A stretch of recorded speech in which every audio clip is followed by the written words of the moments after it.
Assalamualaikum warahmatullahi wabarakatuh.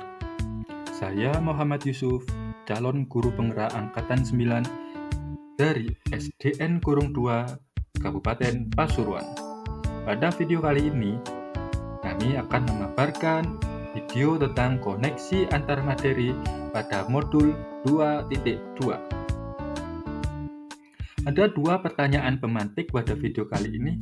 Yang pertama, apa kesimpulan tentang perubahan pengetahuan, keterampilan, sikap sebagai pemimpin pembelajaran setelah mempelajari pembelajaran sosial dan emosional? Yang kedua, apa kaitan pembelajaran sosial dan emosional yang telah Anda pelajari dengan modul-modul sebelumnya? Yang pertama, kesimpulan tentang perubahan pengetahuan, keterampilan, sikap sebagai pemimpin pembelajaran setelah mempelajari pembelajaran sosial dan emosional adalah: yang pertama, sebagai guru sangat perlu mempelajari materi tentang pembelajaran sosial dan emosional agar dapat memahami, menghayati, dan mengelola emosi, baik kesadaran diri, menerapkan dan mencapai tujuan positif atau pengelolaan diri, merasakan dan menunjukkan empati kepada orang lain atau kesadaran sosial, membangun dan mempertahankan hubungan yang positif atau keterampilan berrelasi, dan membuat keputusan yang bertanggung jawab atau pengambilan keputusan yang bertanggung jawab. Hal tersebut sesuai dengan 5 kompetensi sosial dan emosional yang harus dimiliki.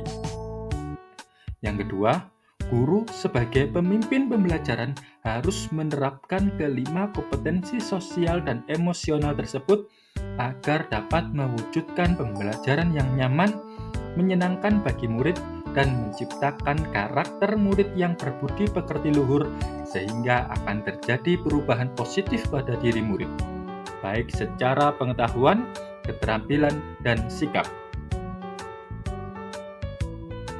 Yang kedua yaitu kaitan pembelajaran sosial dan emosional yang telah Anda pelajari dengan modul-modul sebelumnya, yaitu pembelajaran sosial dan emosional dapat terwujud jika seorang guru penggerak memiliki visi yang dapat menciptakan perubahan budaya positif, sehingga dapat menghasilkan anak didik yang berkarakter.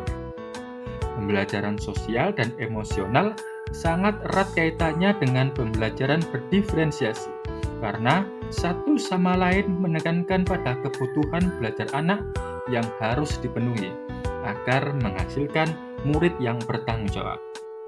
Seluruh modul saling terkait untuk demi mewujudkan pembelajaran yang berpihak pada murid sesuai profil pelajar Pancasila. Pertanyaan lanjutan. Yang pertama, sebelum mempelajari modul ini, saya berpikir bahwa sehingga setelah mempelajari modul ini, ternyata Yang kedua, berkaitan dengan kebutuhan belajar dan lingkungan yang aman dan nyaman untuk memfasilitasi seluruh individu di sekolah agar dapat meningkatkan kompetensi akademik maupun kesejahteraan psikologis atau well-being. 3 hal mendasar dan penting yang saya pelajari adalah, dan pertanyaan yang ketiga yaitu berkaitan dengan nomor 2, perubahan yang akan saya terapkan di kelas dan sekolah bagi murid dan juga bagi rekan sejawat. Jawaban untuk pertanyaan yang pertama yaitu, sebelum mempelajari modul ini, saya berpikir bahwa pembelajaran hanya bertujuan untuk merubah pengetahuan dan keterampilan anak saja, sehingga pembelajaran terfokus pada pemenuhan nilai belaka. Setelah mempelajari modul ini, ternyata belajar dapat mengubah karakter secara psikologis sehingga anak akan memiliki kesadaran diri yang tinggi untuk dapat memahami perasaan diri dan orang lain, memiliki manajemen diri untuk dapat mengelola emosi, memiliki kesadaran sosial sehingga peduli dengan orang lain, memiliki kesadaran berrelasi agar dapat berkomunikasi secara efektif dengan orang lain, dan dapat mengambil keputusan yang bertanggung jawab terhadap pilihan-pilihan yang ada.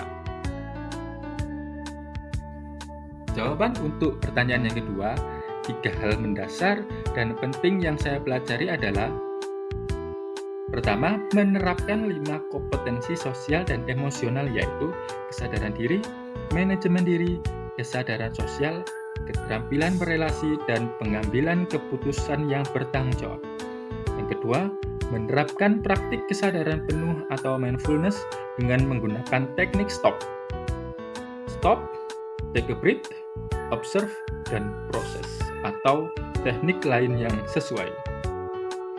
Yang ketiga, menerapkan 4 indikator PSE yang berkaitan dengan kelas dan sekolah, seperti pengajaran eksplisit, integrasi dalam praktek mengajar guru dan kurikulum akademik, penciptaan iklim kelas dan budaya sekolah, dan penguatan KSE pendidik dan tenaga kependidikan di sekolah.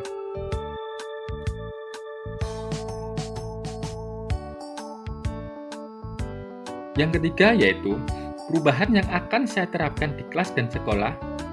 Perubahan bagi murid antara lain memberikan pengajaran eksplisit dalam kegiatan kokurikuler dan ekstrakurikuler, melakukan integrasi dalam praktek mengajar guru dalam kurikulum akademik, seperti melakukan pembukaan hangat, kegiatan inti yang melibatkan murid secara aktif, dan penutupan optimistik, dan menciptakan iklim kelas dan budaya sekolah melalui praktik guru dan gaya interaksi dengan murid, dan mengubah peraturan dan harapan sekolah.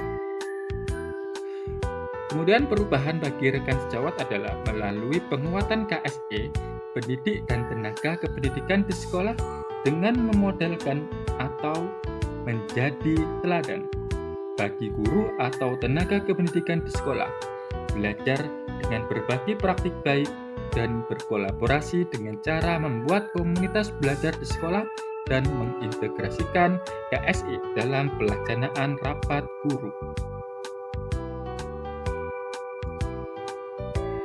Bapak Ibu, itu tadi adalah video yang dapat saya sampaikan. Terima kasih. Wassalamualaikum warahmatullahi wabarakatuh. Salam dan bahagia.